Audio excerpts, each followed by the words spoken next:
They went back to the main road, back to busy Portal Avenue with the cars and trucks and other kids, other walkers, lollygagging on their way home from school. "What's the math, Francie?" John asked as he pulled a wad of sandwich bags from his pocket. Francie was the smartest loco when it came to numbers. She could break it all down in her head in a way that would have taken Bit and John a calculator to do, and Trista probably 2 pages of long division. 18 pieces. We do bundles of 3. That's 6 bundles. Sell them for $1 a pop. "That's only $6, Bit said. "Yeah, and that's enough," John replied. "No, we need more. We can get more." Bit had turned around and was walking backwards so he could look his friends in their faces. "I know these guys. I know these kinds of guys. They don't carry change ever. So, we charge them $1.50 and they'll give us 2. Matter of fact, because we don't even have time for all these transactions, let's just do 3 bundles of 6, $2.50 a pop. They'll all pay 3 and we'll walk with 9. See, even though Francie was the best with math, Bit was the best with hustle. No doubt about it. When they got to Placer Street, which they'd practically run to after figuring out the numbers, they stopped on the corner out of breath and organized the candy. 3 Mary Janes and 3 Lifesavers in 3 bags. Trista slid her phone from her back pocket again. "It's 3:44. We got 15 minutes. "Gotta make this quick," Francie said, twisting the bags, tying knots at the tops of them. A block down the street they came up to a building that looked like an old house, but it had a sign out front.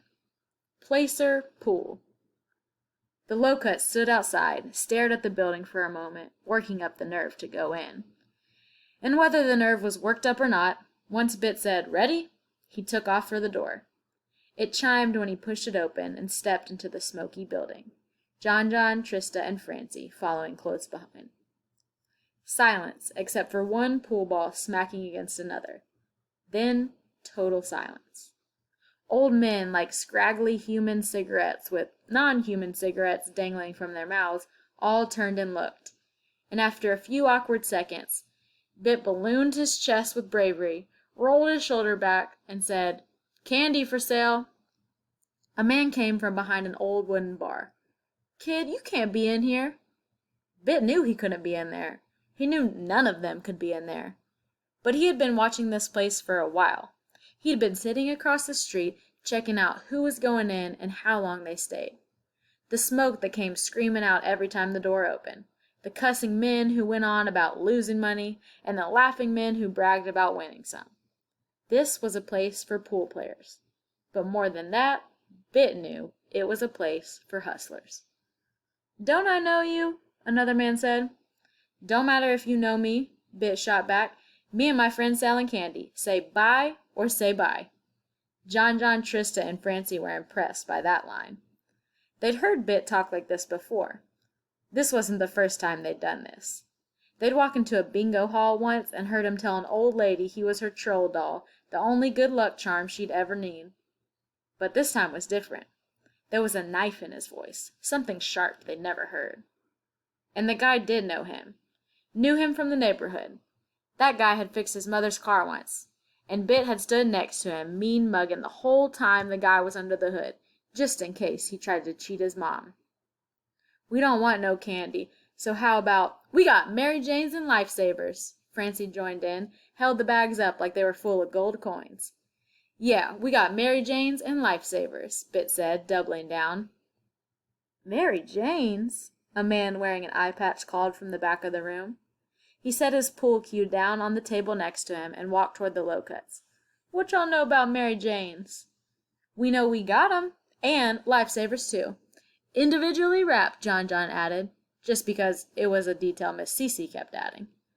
The man chuckled. "I can't remember the last time I had a Mary Jane." He slapped the guy next to him. "You?" "Been a long time. Used to go down south to visit my grandpappy, and he'd always have that kind of stuff in his pocket. Be all melted and still be good.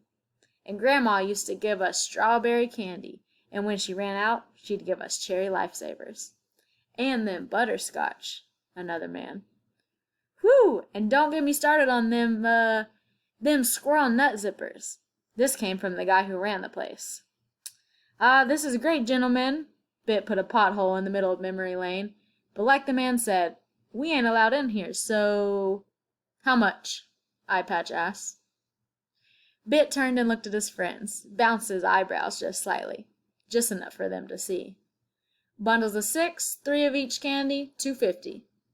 $2.50? That's penny candy. At least it was when I was coming up. Eye Patch couldn't believe it. My mother said gas was $1 when she was a kid, Bit shot back. And I heard Jordan's cost like $80, John followed, again stealing Miss Cece's line. Guess everything costs more over time. The low-cuts, in what seemed like one fluid motion, all shrugged. I'll tell you what ain't never been cheap. Kids, Eye Patch said. And I'll tell you what's hard to find. Mary Jane's, one of the other men said, digging in his pocket. He clearly had no idea that there was a woman who sold them around the corner. You said $2.50? Yeah, Bit said, bouncing on his toes, anxious. You got change? Bit looked at his friends again, bounced his eyebrows again. Nope. The man pulled $3 from his pocket, handed it to Bit.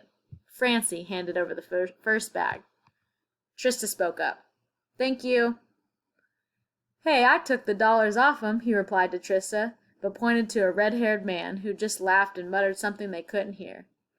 8-ball, corner pocket, cha-ching! The buyer pumped his fists. And that was it. The last 2 bags were snatched up immediately, because it turned out the thing about men in pool halls is none of them want to be outdone. For John, Francie, and Trista, it was like looking at a room full of bigger bits in the future. $9 later, the low-cuts were out the door and almost out of time. Trista didn't bother checking her phone. They knew they were late because they saw the ice cream truck pulling off from its usual post in front of the 5th house on Placer Street. It hadn't been there when they'd gone into the pool hall. It arrived at 4 every day, and never stayed if kids weren't waiting there to buy anything. Gone by 4:02. It was 4:03.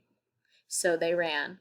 All 4 of them broke out down the street, sprinting, screaming for the ice cream truck to stop. Halfway down the block, it finally did. The low-cuts ran up to the truck, slapping their hands on the side of it.